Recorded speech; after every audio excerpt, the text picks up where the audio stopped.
13번째 사연. 심란하게 바람이 불던 밤의 이야기. 능선을 중심에서 야간 경계 초소를 형성했다.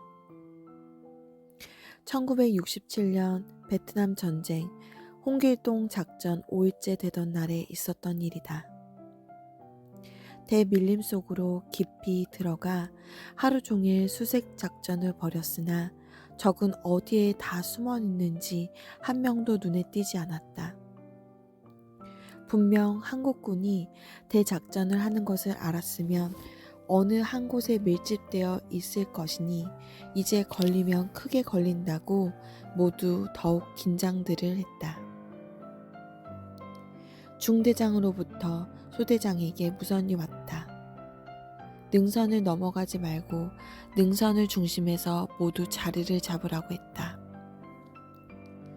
우리 1소대는 행군을 멈추고 능선을 중심에서 1, 2, 3분대, 화기분대 순으로 타원형의 야간 경계 초소를 형성했다.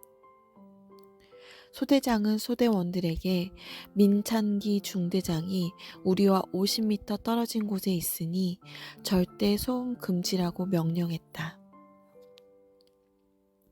작전 지역에서 중대장에게 찍히면 소대장은 엄하게 책망을 받기 때문이다. 그리고 텐트는 어두워지면 치라고 했다. 지도상으로 볼 때 우리가 있는 능선 밑쪽으로 계곡의 물이 흘러가니 적들이 주둔하고 있는 곳으로 예상된다고 했다. 우리가 자리 잡은 능선은 콧날같이 뻗어내려 전망이 훤히 내려다 보였다. 뚜이호와 해변과 우리 도깨비 연대 기지까지 보였다. 밀림 속에서 오랜만에 하늘이 훤히 보이는 곳으로 나왔다.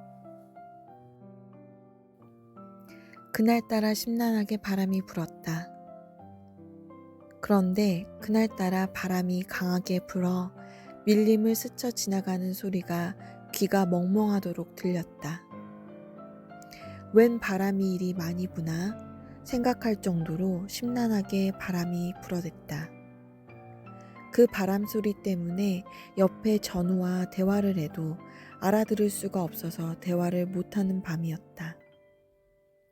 마치 태풍이라도 밀려오듯 밀림의 숲을 뚫고 가는 강한 바람으로 인해 텐트를 칠 수 없을 정도였다. 하지만 이 바람들 때문에 텐트를 치기에 아주 좋았다. 적들이 그 소리를 듣지 못하기 때문이다. 알고 보니 적들이 우리 쪽 가까이에 있었다. 그 다음 날에 알게 된 사실이지만 우리가 텐트를 쳐놓고 매복하던 곳에서 불과 50m 떨어진 살키스 밑에 월맹 정규군들의 부대가 있었다. 만일 적들에게 우리의 위치가 발각되었다면 하고 생각하니 정말 아찔하고 섬뜩했다.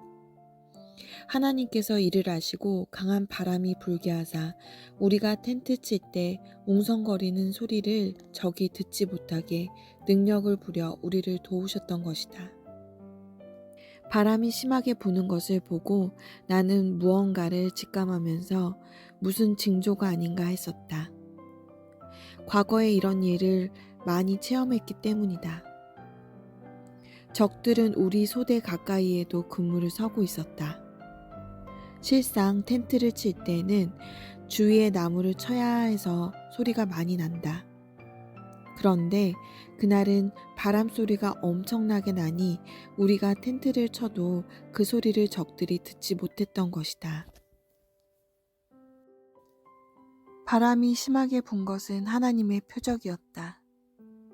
하나님이 역사하자 우리와 함께 해주셨다. 그러지 않았으면 바로 또 싸움이 붙었을지도 모른다.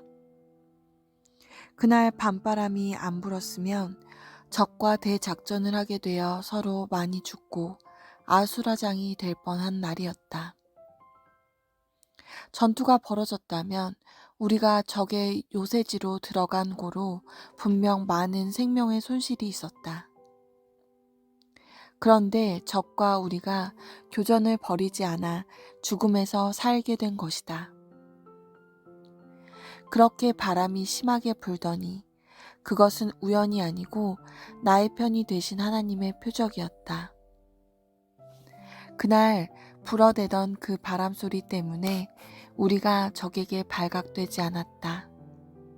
만일 적들이 우리의 존재를 미리 안 후에 우리가 다음날 적 진지에 들어갔다면 큰 생명의 피해를 입고 작전은 수포로 돌아가고 말았을 것이다.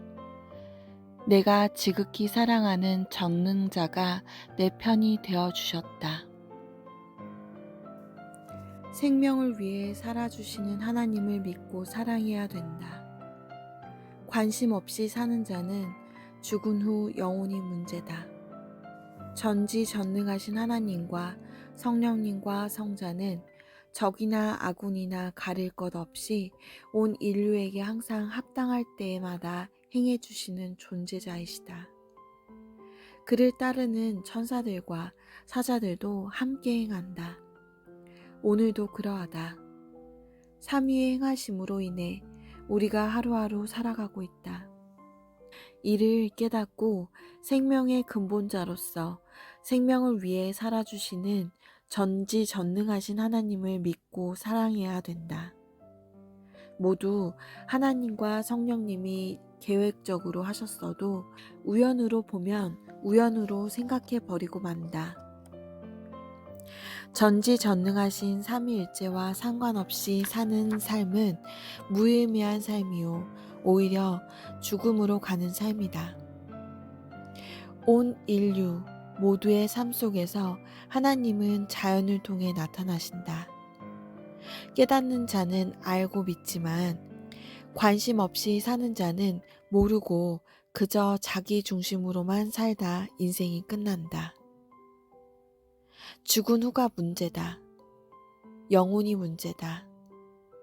영원한 고통의 세계로 가느냐, 영원한 기쁨의 세계인 천국으로 가서 사느냐가 문제다. 이에 대해 확실히 알고 깨닫고 하나님의 사명을 받고 왔기에 전해준다.